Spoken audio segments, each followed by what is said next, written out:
This is Andi Purewal for Boxing Social in association with Betfred, and I'm joined by Matchroom CEO Frank Smith. Frank, how are you? I'm good, mate. Here in our thrones, aren't we? Here at the luxurious Intercontinental, ready for the weekend. Obviously, let's get straight into it this coming weekend. Before we just to touch on a couple of other matters, Chantelle Cameron, Mary McGee, unification fight at 140. What are you expecting to see from this fight, Frank? It's a great fight. I was really impressed by Chantelle Cameron in her last fight in Las Vegas. I think she's a real star, and she's got the opportunity to go and become the undisputed champion with the tournament we put together. But Mary McGee, she's not just here. She's not just here to sort of roll over and take the money. She's a huge opportunity for her as well. At the end of this, you got the winner of Callie Reese and Kamara on our show on the 19th of November in the US. So and then build up to the big undisputed fight next year. So big opportunity for both of those. But I believe Chantelle, I believe she goes and does the business and becomes undisputed champion. But it's one very excited to watch tomorrow night.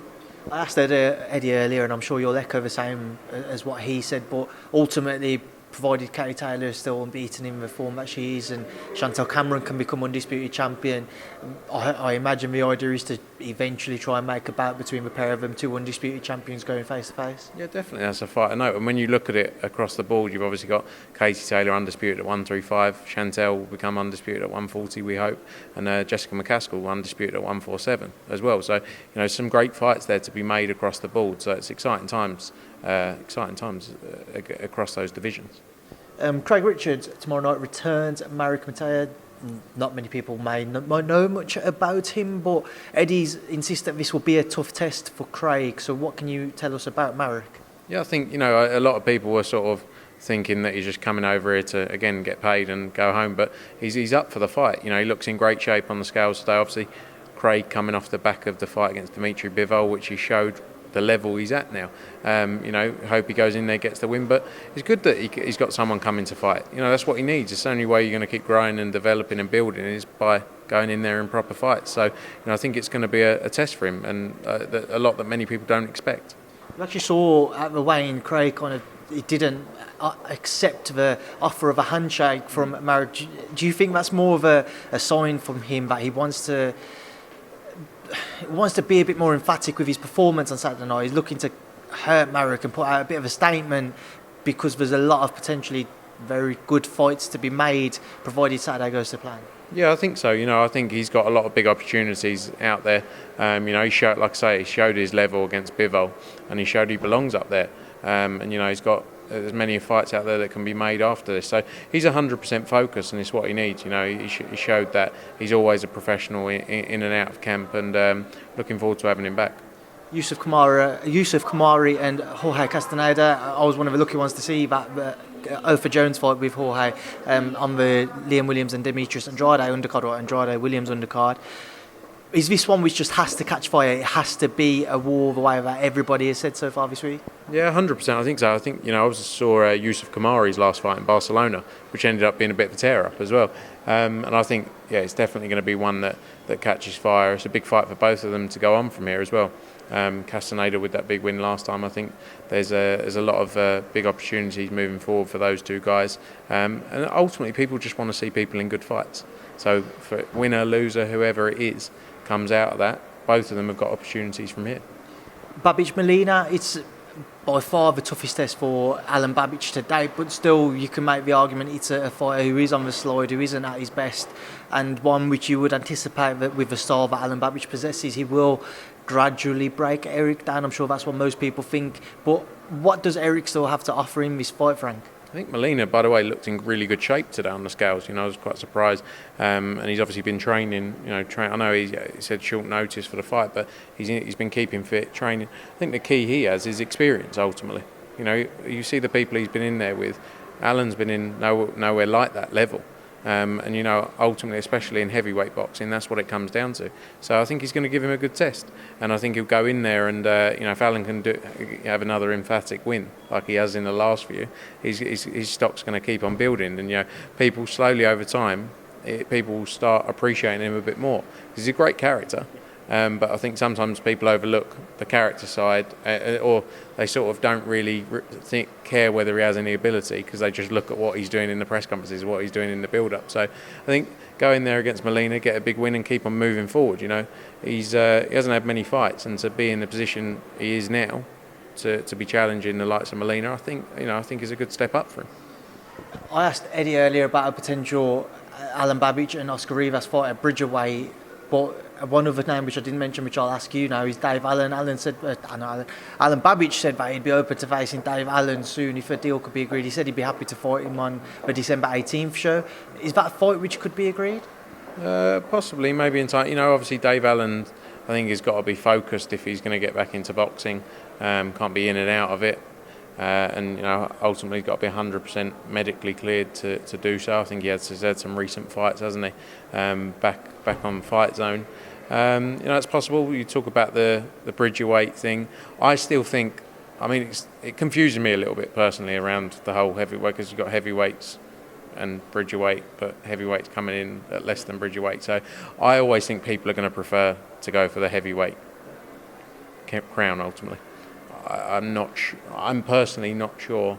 I'm sure we'll do Bridgerweight fights in time, so I'm not putting it down. But it's always, boxing will always have that element of I want to be a heavyweight, and if you can be a heavyweight, even if you're not beyond the Bridgerweight limit, then I think people are going to prefer to go the heavyweight route.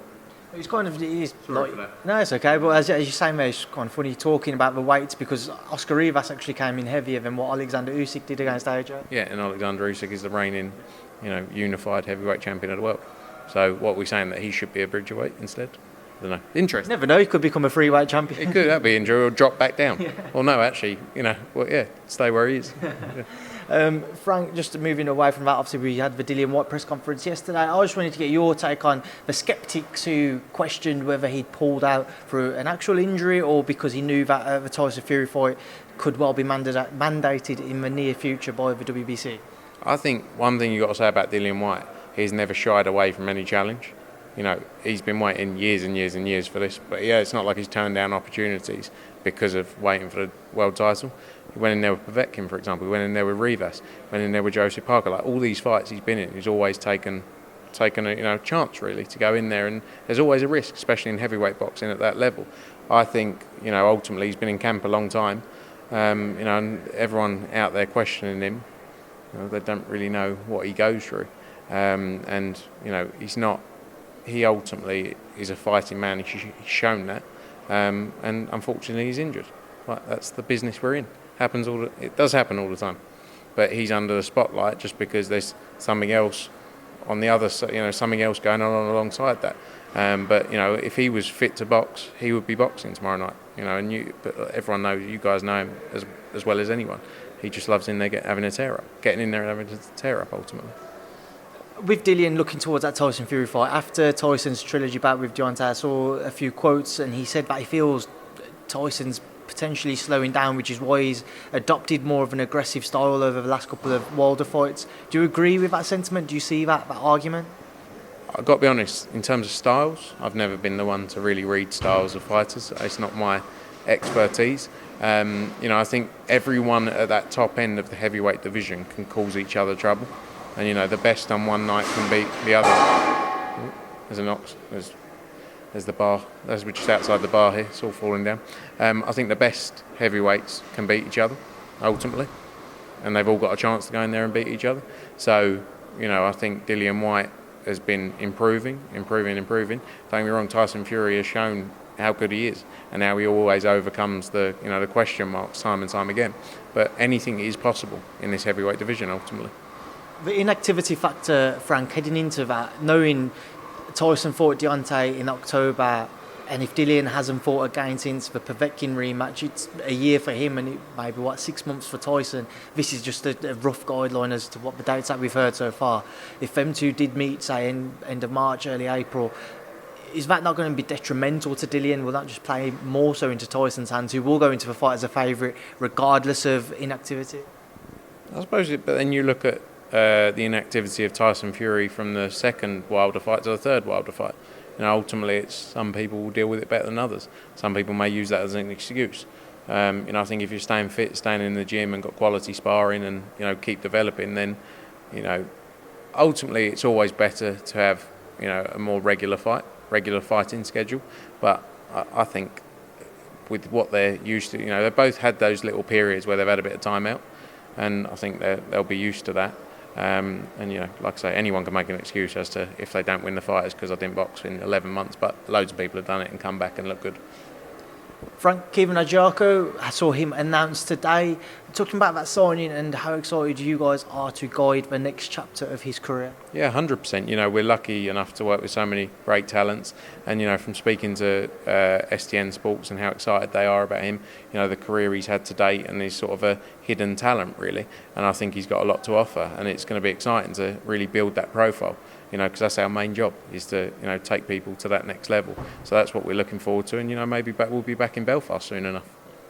Just talking about potential new signings, then, I just want to get an update from you as to what you know about the Olympians from this past summer. A lot of them are still not signed up, or at least they've released who they've signed up with regards to promotional status and managerial status, what have you. Have you guys closing in on anybody? Have you got any kind of inkling as to when you expect people to start announcing where they see their careers going? I think ultimately it's the biggest decision they're ever going to make, really, in terms of their professional life, you know, because this is the move they make from turning over from amateurs. And a lot of them are still gaining the experience and sort of the voices around them who are going to help them through this process as well. So it's not just a promotional thing, it's who do I train with, who manages me, who does my commercials, right, do I need a lawyer? Like, it's a long process, and I don't think ultimately it's one that should be rushed, because you want to get it right, and this is the time to get it right, not 5-6 years down the road go, I wish I would have focused a bit more on, you know, rather than rush a decision. I don't think any of them should rush a decision into it.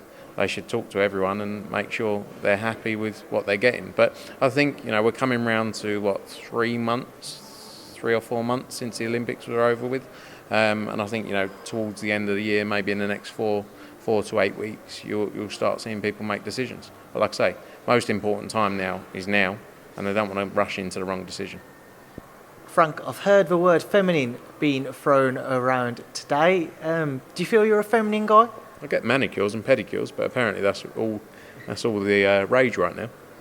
The reason I bring that word into play, I'm sure you know what is coming. Paulie Malignaggi has done a recent interview and suggested that you are the reason as to why he has had no work with Matchroom or Sky since a few years ago from an Anthony Joshua fight week. Can you just firstly react to that interview and your thoughts on Paulie's comments towards yourself? Yeah, I mean, the feminine thing really hurt me. That really got to me, and I think I'm going to have to talk to my family about that. No, look, Paulie Malignaggi's never worked for Matchroom, right?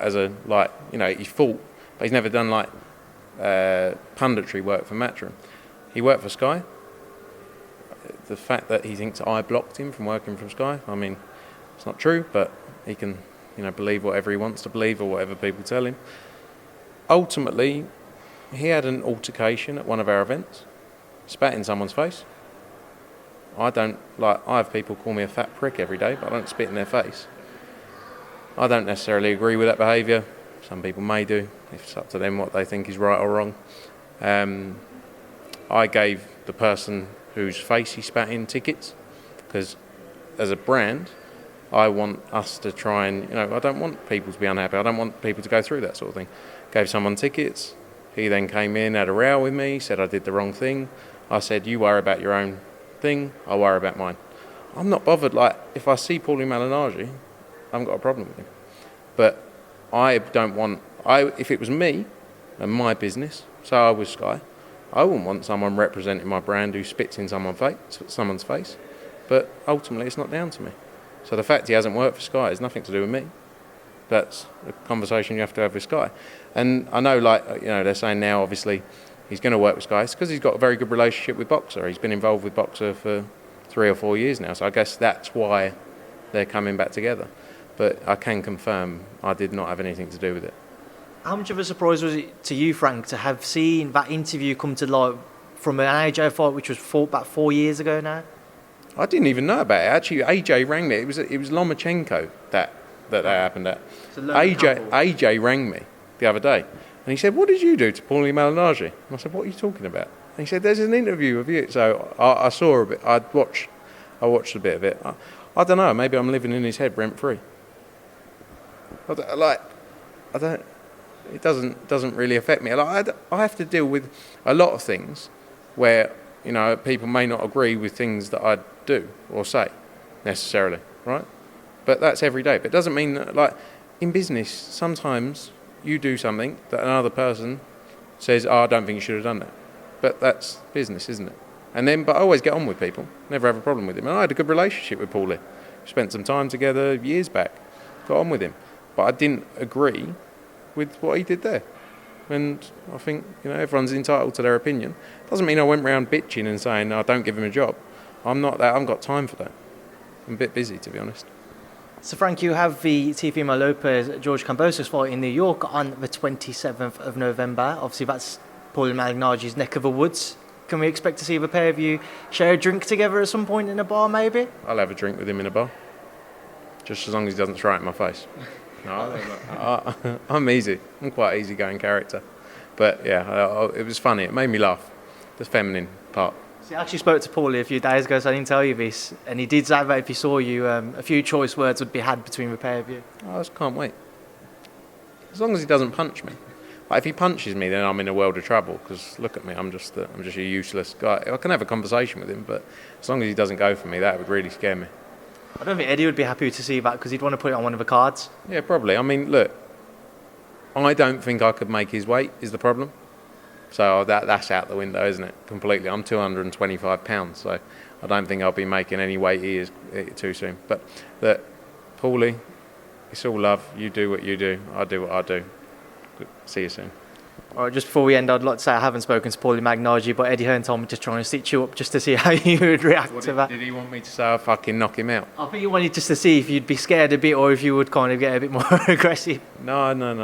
Look, you can't get scared. Ultimately, if he wants to whack me, I'm in a world of trouble, aren't I? Let's be honest. Rather you than me, Frank. A fat kid from Romford against a former professional fighter. I ain't got a chance ever.